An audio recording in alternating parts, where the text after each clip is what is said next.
I'm Brent Heise, the director of The Girl Who Faded Away, and I give my thank you for making this an official selection. The drive behind creating this film came from a personal friend of mine, Tom Guernsey. He was a songwriter, musician, who passed away before his time from ALS, better known as Lou Gehrig's disease. He had a song in particular that made me want to work with him as a filmmaker. The Girl Who Faded Away was a song that just seemed timeless to me, like a ballad that could be heard 100 years from now and still have the same resonance. My drive was to make sure that the music of Tom Guernsey is appreciated, enduring, and also taken to a new poetic level that only filmmaking can offer. The roadblocks that I encountered making this movie, well, they were mostly in the fact that I had to make it quickly. I had to get everything shot in a day, and I hadn't really seen the inside of the mansion that I was going to shoot inside. So I picked working with a director of photography, Bill Ward, who's a master of working on reality television shows and just news-type photography so that we could get in there, get everything covered as far as what we need, but also have somebody who would be interacting with the actors in a way that was very natural and putting them at ease. So working with Bill was a true gift to help us through that big challenge. In order to make this movie, I needed to find the right actors, and Eric Schottmeyer was my first choice. I met him at a party in a persona as DJ Powerless, and he just seemed like a natural fit, somebody who would understand and appreciate an old crackly song and the kind of mental journey that a person takes listening to a record player. At the same time, I needed to find somebody who was enigmatic and beautiful to be the sort of femme fatale. And Teresa Hansen was an excellent person who is in the Portland burlesque scene. It just seemed like it wouldn't be a stretch to have her play this role because of her own just natural beauty and ability, her athleticism. It took me many years to put aside the money to just make this as a passion project, something that I always wanted to do as an homage to my friend Tom Guernsey. And that's where the money came from, just stowing it away. One of the challenges that we faced, among others, was the short time frame that we had to work within.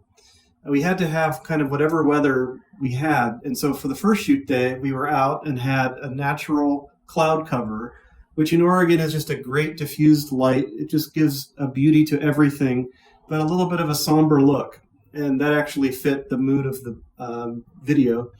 In addition, we just had weather that was sort of spotty on our shoot day at the mansion. And we had bursts of sunlight and bursts of rain interspersed. And so by the time we had the shot set up of Teresa lifting a veil, we had both. And that's an expression in Oregon is if you don't like the weather, wait 5 minutes. And we got a kind of combination of the two that we used for the opening shot. When I first came up with the storyline, I didn't have the character of the femme fatale played by Teresa Hansen fleshed out very well. And working with George Daly, the executive producer, there were lots of different ideas that came in to make her more sympathetic. And at the end, we see that the tables are turned in a way. After all of the teasing that she does throughout this film, she realizes in the end that she's all alone. And so the teardrop is the perfect ending to this movie of a sort of mutual loss that I hadn't envisioned in the first outline of the story. The target audience of the film is sort of anybody who can appreciate timeless beauty. So there's this degree of classicism in the look of the movie, in the wardrobe, the costuming, and the role-playing. And I would say the unique selling point of the movie is that it has a kind of traditional look, but it takes artistic liberties so that it's a sort of magical realism, and it elevates into a kind of poetic reality that is a little bit hard at times to decide which is real and which is a dream. And then that can appeal to just about anybody, I think. I would like this movie to make it into as many film festivals as possible to get the widest worldwide exposure and just to be embraced and to be, in a way, put into a place in history alongside the song The Girl Who Faded Away, as a beautiful, timeless classic. I think that this will be as beautiful 100 years from today as it is the day it was made.